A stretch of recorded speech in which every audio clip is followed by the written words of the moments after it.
by count. It was Sarah's birthday, and he received many different gifts, peg tops and hobby horses and pictures. But Sarah's uncle gave him a gift that he prized above all the rest. It was a trap for snarling birds.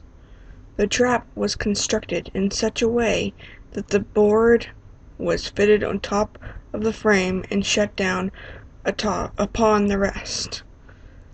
If seed was scattered on the board and the trap was put out in the yard, the little bird would fly down, hop upon the board would give way, and the trap would shut with a clap. Sarah was delighted, and he ran into the house to show his mother the trap. His mother said, "It is not a good plaything. What would you do with the birds? Why do you want to torture them?" "I am going to put them in a cage," Sarah said. "They will sing and I will feed them." He got some seed, scattered it on the board, and set the trap in the garden. And he stood by and expected the birds to fly down. But the birds were afraid of him and would not come near the cage. Sarah ran in to get something to eat and left the cage. After dinner, he went to look at it. The cage had shut, and in it a little bird was beating against the bars. Sarah looked up at the bird and carried it into the house. "Mother, I have caught a bird," he cried. "I think it is a nightingale, and how its heart beats."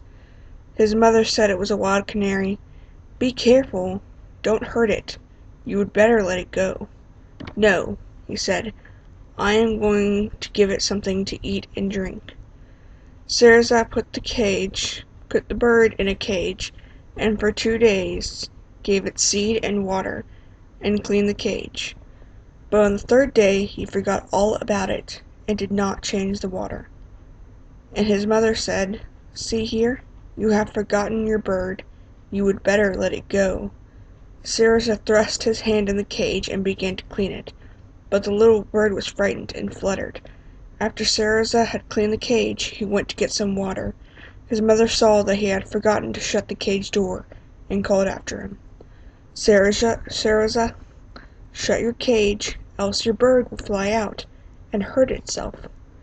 She had hardly spoken the words when the bird found the door, was delighted, spread its wings, and flew around in the room towards the window. Sarah came running in, picked up the bird, and put it in the cage.